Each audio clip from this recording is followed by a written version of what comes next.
የዩቲዩብ ቤተሰቦቻችን በዛሬ ቪዲዮ ስለ ማህፀን ኢንፌክሽን ወይም ፒአይዲ ተብሎ ስለሚጠራው በሽታ እናወራለን። ለመከታተል አብራችሁን ቆዩ።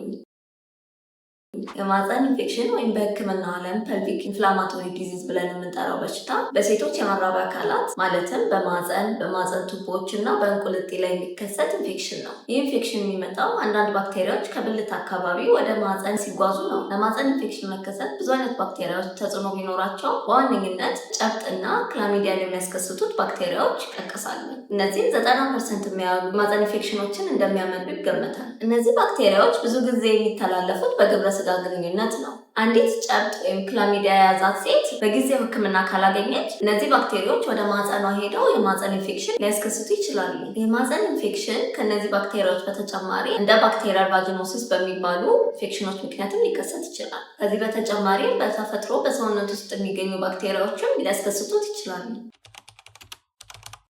ለማህፀን ኢንፌክሽን ወይም ፒአይዲ ለምንለው በሽታ የሚያጋልጧቸው ነገሮች መካከል አንደኛው ከዚህ በፊት የአባላዘር በሽታ ኖሮባችሁ የሚያውቅ ከሆነ ነው። ሁለተኛ ከዚህ በፊት ተመሳሳይ የማህፀን ኢንፌክሽን አጋጥሞሽ ከነበረ።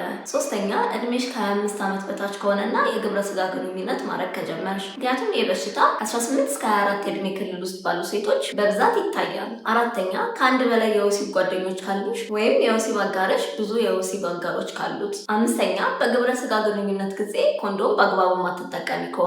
ማህፀንሽ ውስጥ እጅሽን ወይም ሌሎች ቁሳቁሶች አስገብተሽ የምታጥቢ ከሆነ። ሰባተኛ በቅርብ ጊዜ የወሊድ መከላከያ ማህፀንሽ ውስጥ አስከብረሽ ከሆነ። ይህም በተቀበረ በጥቂት ሳምንታት ውስጥ ለማህፀን ኢንፌክሽን ሊያጋልጥ ይችላል፣ ግን ሁሌም ይከሰታል ማለት አይደለም።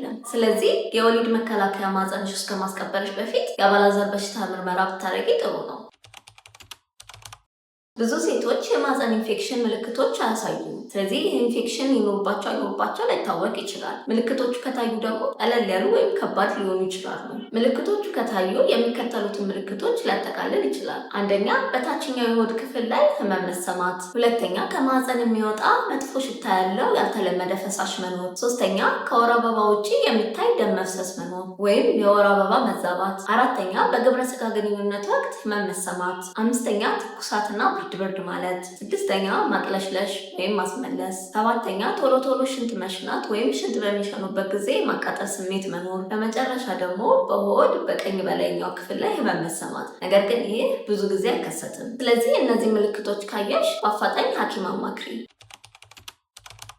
የማህፀን ኢንፌክሽን በአንድ አይነት ምርመራ ብቻ ሊታወቅ አይችልም። ይልቁንስ ሐኪሞ የጤና ታሪኮትን በመጠየቅ ይጀምራል። ይህም ማለት ስለ ወሲብ ልምዶቹ፣ ከዚህ በፊት የአባላዘር በሽታ ወይም ተመሳሳይ ኢንፌክሽኖች ከነበሩበት እና የወሊድ መከላከያ መጠቀሙን ይጠይቃል። ከዚህ በመቀጠል ሐኪሙ የማህፀን ምርመራ ወይም ፐልቪክ ኤግዛሚኔሽን ያደርጋል። ይህ ማለት ሐኪሙ ማህፀኖት አካባቢ ህመም ወይም እብጠት መኖሩን ያረጋግጣል። እንዲሁም ከብልቶ ወይም ከማህፀኑ የፈሳሽ ናሙና በመውሰድ በላቦራቶሪ እንዲመረመር ያደርጋል። ከዚህ በተጨማሪ ለአባላዘር በሽታ የሚደረጉ ምርመራዎች፣ ለሽንት ቧንቧ ኢንፌክሽን የሚደረጉ ምርመራዎች እና ሌሎች የደምና የሽንት ምርመራዎችን ሊያዝሎት ይችላል። አልትራሳውንድን በመጠቀም ደግሞ ማህፀኖትን በደንብ ያያል። በእነዚህ ሁሉ ምርመራዎች ግልጽ የማይሆን ከሆነ ደግሞ በካሜራ በመታገዝ የማህፀኑን የውስጠኛው ክፍል ያያል ወይም ላፓሮስኮፒክ ኤግዛሚኔሽን የምንለው ማለት ነው። ከዚህ በተጨማሪም ከማህፀን ከውስጠኛው ክፍል ናሙና ወይም ባዮፕሲ ይወሰድና ይመረመራል።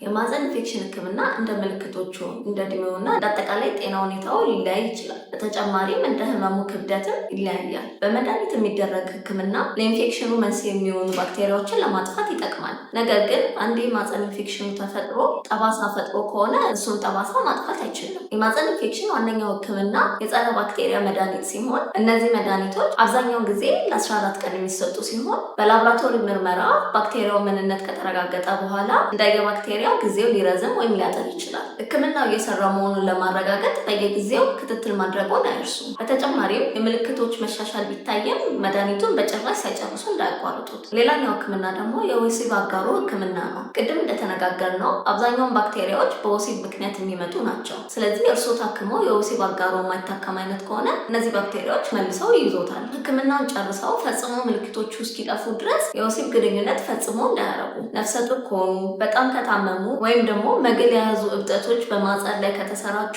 በአፍ የሚወሰዱ መድኃኒቶች በቂ ላይሆኑ ይችላሉ። ስለዚህ ሆስፒታል ውስጥ አልጋ ይዘው በመርፌ የሚሰጥ መድኃኒት ሊሰጡት ይችላል። ብዙውን ጊዜ የማህፀን ኢንፌክሽን ቀዶ ጥገና ሕክምና ያስፈልገው። ነገር ግን መግል የያዙት እብጠቶች ከፈነዱ ወይም የሚፈነዱ ከመሰሉ በቀዶ ጥገና ሊወጡ ይችላሉ። ከዚህ በተጨማሪ በጸረ ባክቴሪያ መድኃኒት ምልክቶቹ ምንም የማይሻሻል ከሆነ ቀዶ ጥገና ሊደረግሎት ይችላል። ያለ ሕክምና የማህፀን ኢንፌክሽን ለመካንነት፣ ከማህፀን ውጭ ለሚፈጠር እርግዝና እና ረጅም ጊዜ ለሚቆይ የማህፀን ህመም ሊያጋልጦት ይችላል። በዚህ ዙሪያ ማንኛውም ጥያቄ ካላቸው ኮሜንት ሴክሽን ላይ ያስቀምጡልን። የማህፀንና ጽንስ ሐኪም ማማከር የሚፈልጉ ከሆነ የዊኬር መተግበሪያን ተጠቅመው ማማከር ይችላሉ። እስከሚቀጥለው ቪዲዮ ድረስ ቸር ሰንብቱ።